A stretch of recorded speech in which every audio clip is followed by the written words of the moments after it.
প্রিয় দর্শক, দেখুন মেঘনা ধনাগোদা সেচ প্রকল্পের কি বেহাল অবস্থা। আমরা রয়েছি মতলব উত্তরের ক্যানেলে অতিমাত্রায় পানি ছাড়ার দরুন রাস্তাঘাট তলিয়ে গেছে। সাধারণ যাত্রীরা এই রাস্তায় চলাচল করতে ব্যাপক দুর্ভোগের শিকার হচ্ছেন।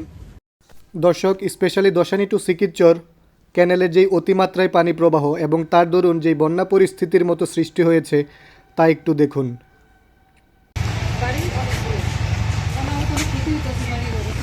মনে হচ্ছে আমি একটা বন্যা কবলিত অঞ্চলে রয়েছি, কিন্তু না, আমি আসলে রয়েছি মতলব উত্তরের সেচ প্রকল্পের মধ্যে। আসলে এগুলো দেখার মতো মনে হয় কেউ নাই, প্রশাসন একদম নীরব।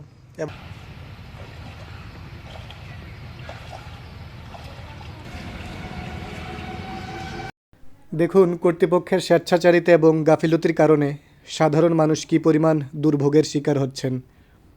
একজন ভুক্তভোগীর সাথে কথা বলবো। কাকে একটু কিছু বলবেন? কেলাটার পানি আমাদের বাড়িঘর দিয়ে সব তলায় লেগে আছে। এই বাজে আমার বর্ষা আমি দেখি না, এই বাজে কেলারের পানি ছাড়ছে। এই বাজে পানি পড়লে আমরা তো বাড়িঘর থাকাটাই আমাদের সমস্যা হয়ে দাঁড়াইবে। প্রিয় দর্শক, আপনি কি সুইমিং পুলের অভাবে সাঁতার কাটতে পারছেন না? আপনি ভালো সাঁতারু? তাহলে চলে আসুন আমাদের মেঘনা সেচ প্রকল্পের নিকটে। আমরা এখন রয়েছি দশানী টু সিকিরচর যেই বেড়িবাঁধের নিচের রাস্তাটা, সেই রাস্তায়। এই রাস্তাটা এখন প্রায় মনে হচ্ছে বন্যা কবলিত অঞ্চল। এখানে ক্যানেলের পানি এত বৃদ্ধি পেয়েছে যে রাস্তাঘাট এবং মানুষের বাড়ির উঠান সব কিছু তলিয়ে নিয়েছে। বেড়িবাঁধের কাজে কি ধরনের গাফিলতি আছে বলে মনে করেন আপনি? আছে বলতে আইছে দেখো, তখন আমরা কইছি ওই ফার কাটছেন না, এই বাড়িতে আমরা বসবাস করি।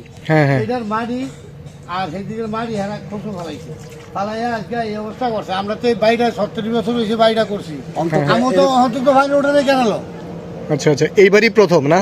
এই প্রথমে আপনার এই গাফিলতির কারণে, ওনাদের গাফিলতির কারণে আজকে আমাদের এই পরিস্থিতি। এই অবস্থাটা করছে। আমি বাইক থাকতে টাকাটা কিনে না মাটিটা বরফ করতে, কিন্তু এরা বেরিবাদ কোবায়া এরা কাজ করছে। একটা কথা আমি বলি, এই যে ক্লানটা এটা কত ছোটা ছিল, কেমন এইটা কাইটা দেন আমরা কি অবস্থাটা করছে। যদি ছুটে তাহলে হুকুর বেড়া যাবো পুরা ছিল। এই রাস্তাটা বন্ধক ছিল, এটা কাইটা বলাইছে। কাইটা বড় গাড়ি বেড়া আইতো, মালামাল বেড়া আইতো, কথা বুঝিনি। এই আছে কি কাজটা করে বেরি বাঁচাইছে হেন, কোন কাজ করে গেছে হেন এইটা তো কাছে, এইটা তো কাছে বেরিবান কাছে হারা।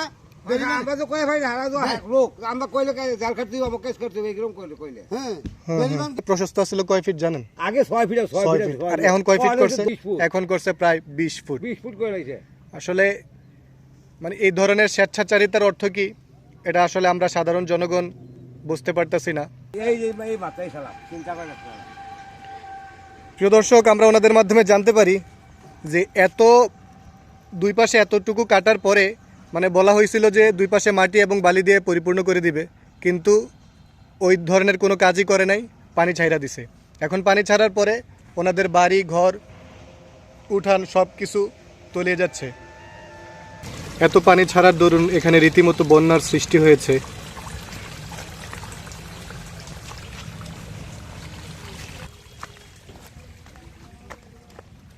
রাস্তাঘাট, মানুষের ঘর বাড়ি উঠান সব কিছু তলিয়ে গেছে এই অতিরিক্ত পানির কারণে।